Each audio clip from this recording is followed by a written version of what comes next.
Bonjour à tous, ici Lisa Dufaux sur les ondes françaises de Radio Taïwan International. C'est l'heure de la revue Asie-Pacifique, une sélection de sujets d'actualité alternée d'émissions thématiques sur l'Asie-Pacifique.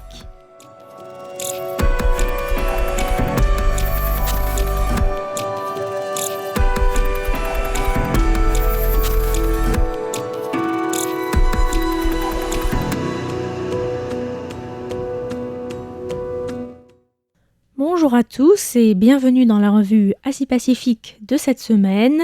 Dans la revue de presse de ce mardi 20 juin, je vous propose de revenir tout d'abord sur la signature, la semaine dernière, d'un accord de coopération militaire entre la Nouvelle-Zélande et les îles Fidji. Nous irons ensuite au Japon où le Parlement a adopté le projet de loi visant à doubler le budget de la défense au cours des 5 prochaines années.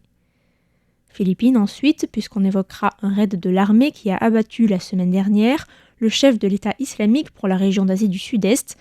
et on reviendra aussi sur la première étape de l'expédition du National Geographic dans le Pacifique. Et enfin, nous finirons ce petit tour de l'Asie-Pacifique aux îles Fidji, où l'équipe féminine de rugby a obtenu gain de cause, après s'être plainte d'être sous-payée depuis l'année dernière.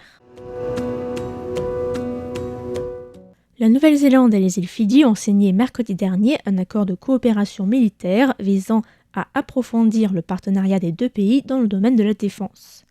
Le ministre de la Défense néo-zélandais, Andrew Little, et le ministre fidjien des Affaires intérieures et de l'immigration, Pio Tikoduadua, ont signé à Suva, capitale des îles Fidji, un accord sur la coopération dans le domaine de la défense et sur le statut des forces en visite, qui apporte un cadre réglementaire sur le statut des forces armées d'un pays lorsque ces dernières sont amenées à se trouver sur le sol de l'autre partie.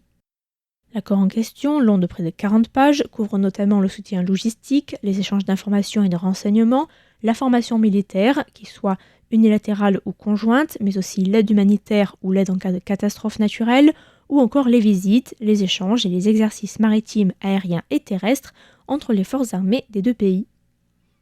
Les deux pays ont aussi signé une lettre d'intention sur la coopération de la défense longue de 2 pages, qui liste les priorités dans la coopération bilatérale dans le domaine de la défense, avec par exemple la formation, la sécurité maritime et l'aide humanitaire. Les forces armées fidjiennes ont par exemple aidé la Nouvelle-Zélande après le passage du cyclone Gabrielle, qui a dévasté l'île du nord de la Nouvelle-Zélande en février dernier. La lettre d'intention réaffirme l'engagement conjoint des deux pays en termes de partenariat de sécurité dans la région et rappelle que les deux pays mènent des exercices conjoints depuis les années 70, avec en outre des déploiements conjoints dans le Pacifique ou au Moyen-Orient pour des opérations de maintien de la paix notamment. Le document indique aussi que les deux pays, je cite, reconnaissent les défis de sécurité régionale montants pour le Pacifique, notamment les impacts du changement climatique, le crime transfrontalier organisé et les défis de sécurité maritime. La Chambre haute japonaise a adopté vendredi dernier un projet de loi sur le financement de la défense, un texte qui vise à créer un fonds pour assurer l'augmentation du budget de la défense.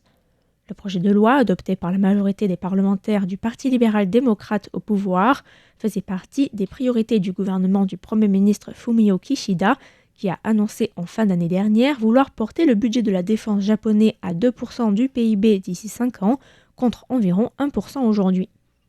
Une révolution dans un pays marqué par une attitude pacifiste d'après-guerre, même si le pays a su maintenir ses forces d'autodéfense au niveau pendant toutes ces années. Mais le projet d'augmenter les capacités de défense du pays remonte au gouvernement de l'ancien Premier ministre japonais Abe Shinzo, dans l'héritage actuel duquel se place le Premier ministre actuel Fumio Kishida. C'est un projet qui s'inscrit dans un contexte régional tendu, avec notamment pour le Japon la menace nucléaire et balistique nord-coréenne, les contentieux territoriaux avec la Chine et la menace d'un conflit interdétroit. Mais le texte est vivement critiqué par les partis de l'opposition qui ont dénoncé le manque de clarté et de transparence sur les sources de financement de ces dépenses additionnelles. Le gouvernement affirme en effet que le fonds ne nécessitera pas une augmentation d'impôts et prévoit de porter le budget de la défense à 43 000 milliards de yens, soit 278 milliards d'euros, pour dépenser sur les 5 années à venir. Le quotidien japonais Asahi Shimbun a rapporté que le gouvernement de Kishida affirmait que le fonds sera alimenté par la vente des biens d'État, par les surplus générés par les agences administratives indépendantes et d'autres revenus non fiscaux. Mais l'opposition accuse aussi l'exécutif d'omettre de préciser comment seront financées ces dépenses après l'année fiscale 2028. L'armée philippine a déclaré que le leader de l'État islamique pour la région d'Asie du Sud-Est avait été abattu à son domicile à Marawi lors d'un raid mené par la 103e brigade d'infanterie, lors duquel cette dernière avait tenté de l'arrêter. L'armée a déclaré que Farahuddin Benito, aussi connu sous le nom d'Abu Zakaria, avait été tué en même temps qu'un autre terroriste suspecté, un certain Abu Morshid, lors de cette opération menée à Marawi, une ville qui a été beaucoup affectée par le terrorisme islamiste puisqu'elle a été le siège d'une bataille de 6 mois contre l'armée philippine et les combattants affiliés à l'État islamique, combats qui se sont finalement soldés par la libération de la ville en octobre 2017, faisant au total 1200 morts et détruisant la ville. Abu Zakaria avait d'ailleurs été le lieutenant de l'ancien émir de l'État islamique dans la région, Isnilon Hapilon, numéro 2 du groupe terroriste Abu Sayyaf, et avait aidé à ce titre à planifier le siège de Marawi en 2017. Le lieutenant-général Roy Galido, commandant de Mindanao occidental et cité par le quotidien philippin Manila Times, a déclaré que l'opération témoignait de la détermination d'éliminer le radicalisme islamique, en particulier celui propagé par l'État islamique. Il a ajouté que malgré l'importance de la neutralisation de ce chef régional, les militants du groupe local de l'État islamique opéraient encore, désormais organisés en petits groupes essaimés dans différents coins de jungle du sud de l'archipel, avec des combattants philippins mais aussi étrangers, et notamment originaires d'Asie du Sud-Est et du Moyen-Orient. Une équipe de scientifiques du National Geographic a débuté fin mai une grande expédition de 5 ans dans le Pacifique, avec un projet intitulé The Global Expedition, qui rassemble des scientifiques et des réalisateurs, avec pour but de collaborer avec les gouvernements de la région, les populations locales et les scientifiques des différents pays spécialisés dans l'étude des océans. Il s'agit pour cette équipe, baptisée Pristine Seas, de mener des recherches sur la vie et les écosystèmes marins, d'identifier des nouvelles espèces marines et des zones protégées potentielles, le National Geographic ayant déjà participé à établir 26 zones marines protégées à travers le monde. Le National Geographic a indiqué que l'équipe, qui est partie de Tahiti à la fin du mois de mai, est embarquée sur le bateau EV Argo, qui est équipé d'un robot sous-marin, d'un véhicule submersif 3 places, qui peut descendre jusqu'à 300 mètres de profondeur et faire descendre également des caméras à 6 km au-dessous de la surface.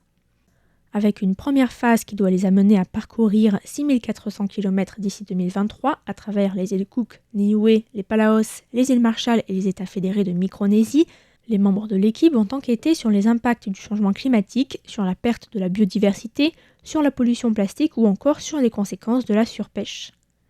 L'équipe Pristine Seas s'est déjà rendue aux îles Kiribati et a déclaré que les coraux des îles de la ligne sud de l'archipel, qui avaient été terriblement impactés lors d'un grave épisode de réchauffement de l'eau survenu suite au phénomène El Niño en 2015 et 2016, étaient heureusement en train de récupérer très rapidement. Une excellente nouvelle puisque l'épisode avait tué la moitié de tous les coraux de la zone. L'équipe féminine de rugby des îles Fidji a finalement obtenu gain de cause après s'être plainte d'être sous-payée depuis l'année dernière. La capitaine de l'équipe féminine de rugby fidjienne, Sereima Lewenikila, avait posté un article sur Facebook il y a une semaine se plaignant de nombreux revenus impayés par la Fiji Rugby Union, la FRU, et interpellant cette dernière en posant la question suivante: devons-nous gagner à chaque fois pour être bien traités? Radio New Zealand a détaillé le fait que les joueuses avaient été sous-payées, notamment lors de 2 matchs d'essai en mai dernier, $100 fidjiens contre 300 initialement promis, soit environ 42 € par jour contre 125 promis, et la capitaine a également dénoncé le fait que les joueuses devaient constamment se battre pour être payées.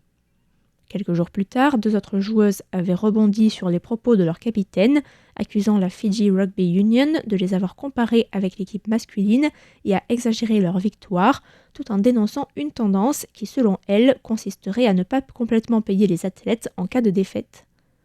Jeudi, le conseil d'administration de la Fiji Rugby Football Union a publié un communiqué affirmant que les paiements de chaque joueuse avaient été versés en totalité.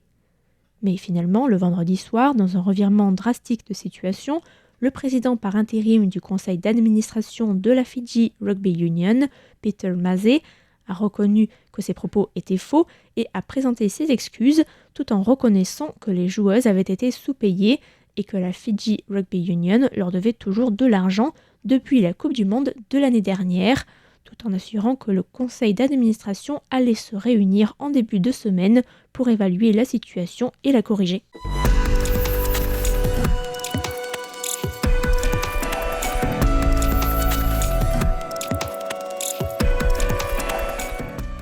C'était la revue Asie-Pacifique de cette semaine, présentée par Lisa Dufaux pour Radio Taïwan International. Merci pour votre écoute et à la semaine prochaine.